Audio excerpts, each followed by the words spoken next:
Hi hello ನಮಸ್ಕಾರ. ಮಕ್ಕಳೇ, ನೀವು ಯಾವಾಗಲಾದರೂ ಯೋಚಿಸಿದ್ದೀರಾ, ನಮ್ಮ ದೇಹದ ಬಣ್ಣ, ಎತ್ತರ, ಕಣ್ಣಿನ ಬಣ್ಣ, ಕೂದಲಿನ ಬಣ್ಣ ಇವೆಲ್ಲ ಯಾರು ನಿರ್ಧಾರ ಮಾಡ್ತಾರೆ? ಉತ್ತರ ಒಂದೇ, D N A. D N A ಅಂದರೆ ನಮ್ಮ ದೇಹದ ಪ್ರತಿಯೊಂದು ಜೀವಕೋಶದಲ್ಲಿರುವ ಒಂದು ವಿಶೇಷ ಸೂಚನಾ ಪುಸ್ತಕ. ನಮ್ಮ ದೇಹ ಹೀಗಿರಬೇಕು, ಹೇಗೆ ಬೆಳಿಬೇಕು ಎಂಬ ಎಲ್ಲ ಮಾಹಿತಿನೂ ಅದರಲ್ಲೇ ಇರುತ್ತೆ. ಆದರೆ ಕೆಲವೊಮ್ಮೆ ಡಿ ಎನ್ ಎನಲ್ಲಿ ಸಣ್ಣ ತಪ್ಪುಗಳು ಉಂಟಾಗುತ್ತೆ. ಆ ತಪ್ಪುಗಳಿಂದ ಕೆಲವು ಭಯಂಕರ ಕಾಯಿಲೆಗಳು ಕಾಣಿಸ್ಕೊಳ್ಬಹುದು. ಅಂತಹ ತಪ್ಪುಗಳನ್ನು ಸರಿಪಡಿಸೋಕ್ಕೆ ಜಗತ್ತಿಗೆ ಹೊಸ ದಾರಿಯನ್ನು ತೋರಿಸಿದ ಮಹಾನ್ ವಿಜ್ಞಾನಿ ಜೆನ್ನಿಫರ್ ಡೋಡ್ನಾ ಅವರ ಪ್ರೇರಣಾದಾಯಕ ಕಥೆಯನ್ನು ನಾವು ಇವತ್ತು ಕೇಳೋಣ. ಜೆನ್ನಿಫರ್ ಡೋಡ್ನಾ 1964ರಲ್ಲಿ ಅಮೆರಿಕಾದಲ್ಲಿ ಹುಟ್ಟಿದ್ರು. ತಮ್ಮ ಬಾಲ್ಯ ಎಲ್ಲ ಕುಟುಂಬದ ಜೊತೆ ಹವಾಯಿ ದ್ವೀಪದಲ್ಲಿ ಕಳೆದ್ರು. ಅವರಿಗೆ ಪ್ರಕೃತಿ ಮೇಲೆ ತುಂಬ ಆಸಕ್ತಿ ಇತ್ತು. ಸಮುದ್ರ ತೀರದಲ್ಲಿ ನಡೆಯೋದು, ಸಸ್ಯಗಳು ಹೂಗಳನ್ನು ಗಮನಿಸೋದು, ಕೀಟಗಳನ್ನು ನೋಡೋದು ಅವರಿಗೆ ಬಹಳ ಇಷ್ಟವಾದ ಕೆಲಸ. ಪ್ರತಿ ಬಾರು ಏನನ್ನಾದರೂ ನೋಡಿದಾಗ ಅವರು ಎಲ್ಲರೂ ಕೇಳ್ತಿದ್ದ ಪ್ರಶ್ನೆ, ಇದು ಏನು, ಇದು ಹೇಗೆ, ಇದು ಹೀಗೆ ಯಾಕೆ ಅಂತ.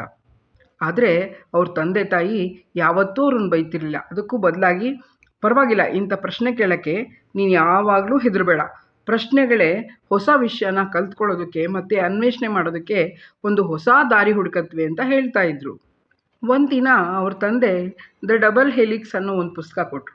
ಆ ಪುಸ್ತಕದಲ್ಲಿ ಡಿ ಎನ್ ಎ ಬಗ್ಗೆ ಓದಿದ್ಮೇಲೆ ಜೆನ್ನಿಫರ್ಗೆ ತುಂಬ ಕುತೂಹಲ ಜಾಸ್ತಿ ಆಯಿತು. ಅದ್ರ ಬಗ್ಗೆನೇ ಹೆಚ್ಚು ಹೆಚ್ಚು ಯೋಚನೆ ಮಾಡಲಿಕ್ಕೆ ಶುರು ಮಾಡಿದ್ರು. ಮತ್ತು ತಮ್ಮ ದೇಹದ ಎಲ್ಲ ಮಾಹಿತಿ ಡಿ ಎನ್ ಎಲ್ಲಿ ಇರೋದೇ ಆದರೆ ಅದರಲ್ಲಿ ಇರುವ ತಪ್ಪುಗಳನ್ನು ಸರಿಪಡಿಸೋಕ್ಕಾಗಲ್ವಾ ಅನ್ನೋ ಪ್ರಶ್ನೆ ಅವರ ಜೀವನದ ಗುರಿಯಾಯಿತು. ರಸಾಯನಶಾಸ್ತ್ರದಲ್ಲಿ ಅತ್ಯಂತ ಆಸಕ್ತಿ ಇದ್ದ ಕಾರಣ ಅವರು ಹೈಸ್ಕೂಲ್ನಲ್ಲಿ ಒಬ್ಬ ಮಾರ್ಗದರ್ಶಕ ಶಿಕ್ಷಕರನ್ನು ಕೇಳ್ತಾರೆ. ಗೈಡೆನ್ಸ್ ಕೌನ್ಸಿಲರ್ ಅಂತ ಕರೀತಾರೆ. ಅವ್ರನ್ನ ಕೇಳಿದಾಗ ಅವ್ರು ಹೇಳ್ತಾರೆ, ಹುಡುಗಿಯರಿಗೆ ವಿಜ್ಞಾನ ಅಷ್ಟೊಂದು ಆಗಬರಲ್ಲ ಅಂತ ಹೇಳ್ಬಿಟ್ಟು. ಆಗ ಅವ್ರೇನು ಮಾಡ್ತಾರೆ, ಇದೊಂದು ಚಾಲೆಂಜಾಗೇ ಇರಲಿ ಅಂತ ಹೇಳಿಬಿಟ್ಟು ರಸಾಯನಶಾಸ್ತ್ರನೇ ಮುಖ್ಯ ವಿಷಯವಾಗಿ ಆರಿಸ್ಕೊಳ್ತಾರೆ. ಆನಂತರ ಅವ್ರ ಜೀವನ ಸವಾಲುಗಳಿಂದ ಕೂಡಿದ ಪಯಣ ಆಯಿತು. ಜೆನ್ನಿಫರ್ ವಿಜ್ಞಾನಿ ಆಗೋಕ್ಕೆ ತುಂಬ ಕಷ್ಟಪಟ್ಟರು. ಹಲವು ವರ್ಷಗಳ ಓದು, ಸಾವಿರಾರು ಪ್ರಯೋಗ, ಅನೇಕ ವಿಫಲತೆ. ಕೆಲವೊಮ್ಮೆ ಅವರ ಪ್ರಯೋಗಗಳು ಸಂಪೂರ್ಣ ಫೇಲ್ ಆಗ್ತಿತ್ತು. ಆದರೆ ಅವರು ಯಾವತ್ತೂ ಹಿಂಜರಿಲಿಲ್ಲ. ಅವರು ನಂಬಿದ ಮಾತು ಒಂದೇ, ವಿಫಲತೆ ಅಂತ್ಯ ಅಲ್ಲ, ಅದು ಹೊಸದಾಗಿ ಕಲಿಯುವ ಅವಕಾಶ ಅಂತ.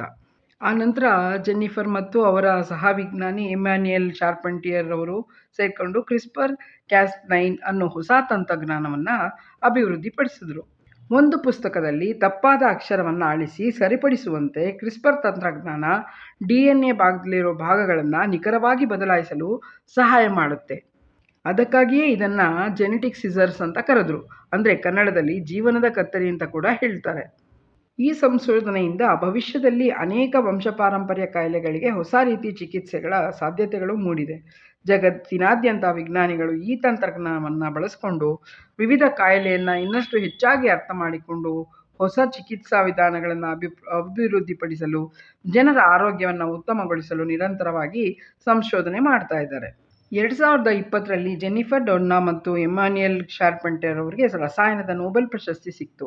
ಇದು ವಿಜ್ಞಾನ ಕ್ಷೇತ್ರದ ಅತ್ಯಂತ ಗೌರವಗಳಲ್ಲಿ ಒಂದು. ಜೆನ್ನಿಫರ್ ಅವರ ಸಂದೇಶ ಮಕ್ಕಳಿಗೆ ಅವರು ಈ ರೀತಿ ಹೇಳ್ತಾರೆ, ಕುತೂಹಲವನ್ನು ಎಂದಿಗೂ ಕಳ್ಕೋಬೇಡಿ. ದೊಡ್ಡ ದೊಡ್ಡ ಆವಿಷ್ಕಾರಗಳು ಸಣ್ಣ ಪ್ರಶ್ನೆಯಿಂದ ಶುರುವಾಗುತ್ತೆ ಅಂತ. ಅದರರ್ಥ ಕಲಿಕೆ ಯಾವತ್ತೂ ನಿಲ್ಲಬಾರ್ದು, ವಿಫಲತೆ ಯಾವತ್ತೂ ಭಯಪಡಿಸಬಾರ್ದು. ಕುತೂಹಲ ಮತ್ತು ಪರಿಶ್ರಮ ಜಗತ್ತನ್ನು ಬದಲಾಯಿಸುತ್ತೆ ಅಂತ ಅವರು ಹೇಳೋದು. ಒಂದು ಸಣ್ಣ ಪ್ರಶ್ನೆ ನೂರಾರು ಜನರ ಒಂದು ಕನಸು ಲಕ್ಷಾಂತರ ಜನರ ಬದುಕಿಗೆ ಬೆಳಕಾಗಿ ದೊಡ್ಡ ಆವಿಷ್ಕಾರವಾಗಿ ಮಾರ್ಪಡುತ್ತೆ ಅಂತಂದರೆ ಅದು ನಿಜವಾಗ್ಲೂ ಪ್ರಶಂಸನೀಯ. ಇದೇ ಜೆನ್ನಿಫರ್ ಡೋಡ್ನಾ ಅವರ ಕಥೆಯ ನಿಜವಾದ ಅರ್ಥ. ಅವ್ರ ಕತೆ ಕೇಳಿ ನೀವು ಇನ್ಸ್ಪೈರ್ ಆಗಿ, ನೀವು ದೇಶಕ್ಕೆ ಅತ್ಯಂತ ಒಳ್ಳೊಳ್ಳೆ ಸಾಧನೆಗಳನ್ನು ಮಾಡಿ ಅಂತ ಈ ಮೂಲಕ ಹೇಳೋಕ್ಕೆ ಇಷ್ಟಪಡ್ತೀನಿ. ಈ ಕತೆ ನಿಮ್ಗೆ ಇಷ್ಟ ಆಯಿತು ಅಂದರೆ ಲೈಕ್ ಮಾಡಿ, ಶೇರ್ ಮಾಡಿ, ಸಬ್ಸ್ಕ್ರೈಬ್ ಮಾಡಿ. ಎಲ್ರಿಗೂ ನಮಸ್ಕಾರ.